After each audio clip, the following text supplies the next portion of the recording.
My name is Joshua Steins, and I love to listen to records, I love to watch movies, and I just love to hang out with friends and family. And I'm Paige, and I like to be outside, go for walks, enjoy coffee, time with friends and family. We have 2 kids. Jaden, he is 5, and Ava, she's 4.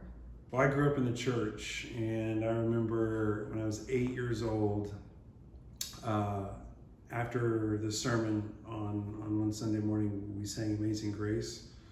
And for whatever reason in that moment, I just felt like in that moment I became aware of, as an 8-year-old, as much as an 8-year-old could, become aware of my need for more of God in my life. And so at that day, I surrendered my life to Him, asked Jesus to come into my heart, and then within a few weeks, I got baptized.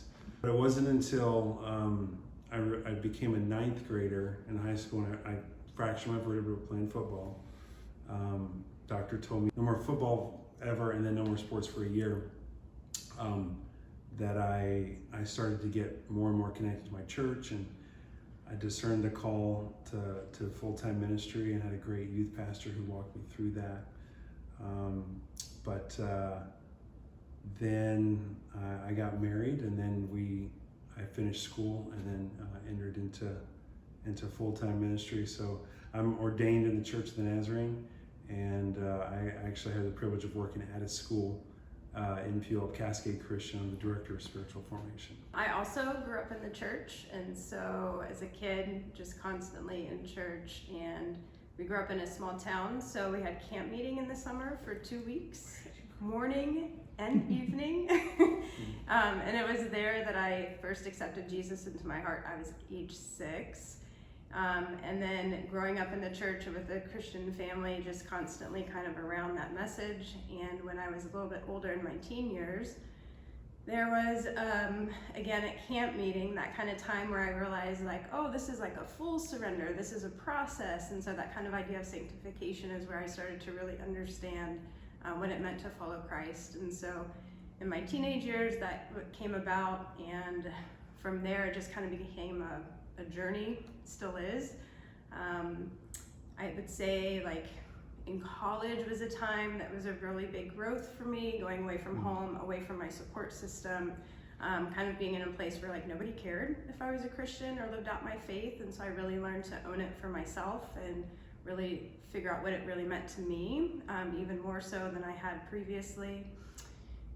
And then finished college. Josh and I started dating, so I was back home and decided I wanted to go and do my master's so that I could pursue something different. And so I'm a marriage and family therapist, and I've been practicing in private practice. And I feel really fortunate to be able to utilize my profession as a way to also serve and give to others, and feel like God's just allowed me the opportunity to I feel called to that area, and I feel like it's a calling that I get to kind of live into in my profession. So really thankful for that. Yeah, so in the church that we grew up in Hendersonville, North Carolina, it was a church that had a heart and passion for missions. And so growing up, I always swore that if God ever called me to ministry, that missions was never something that I would ever want to do. But what I noticed over time was that I noticed that my heart started to soften in that area, and I started to become more and more interested in missions, to the point to where by the time I graduated high school and I was pursuing my requirements for ordination, I couldn't see myself doing anything other than missions. And so when we were talking about dating, we had a conversation before we got married how our marriage was actually going to help us fulfill that calling. And I actually discovered that she also had a passion, desire for missions. So 3 years into our marriage, we ended up getting the call to go serve overseas in Poland doing coffee shop ministry. And that was an awesome experience. But just kind of seeing God's hand in that over the years, and how He's brought us here to the state of Washington, the state that we're not from, and it's just been really cool. Yeah, I'd say it's been just really neat to see God's hand on our lives and how He's guided us and brought us to different places all along the way. We've had some difficult things happen in the last 10 years of our marriage, and I can, as you're in the trenches of it, sometimes you question and wonder, where's God and what is He doing and why is this happening? And but I think the thing that I've really come to embrace is God's faithfulness to journey through that with us, regardless of the outcome, and often the outcome not being maybe what we had hoped or desired.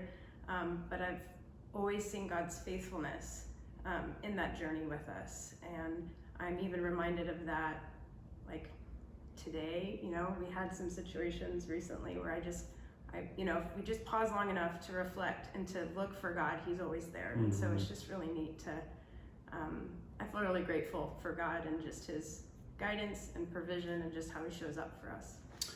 Yeah, and just kind of add on to that, I feel like a common theme I know in my life recently, I just have felt like God has been inviting me to trust Him more, into greater levels of trust. And I've just noticed that the more that we do that, the more He comes through.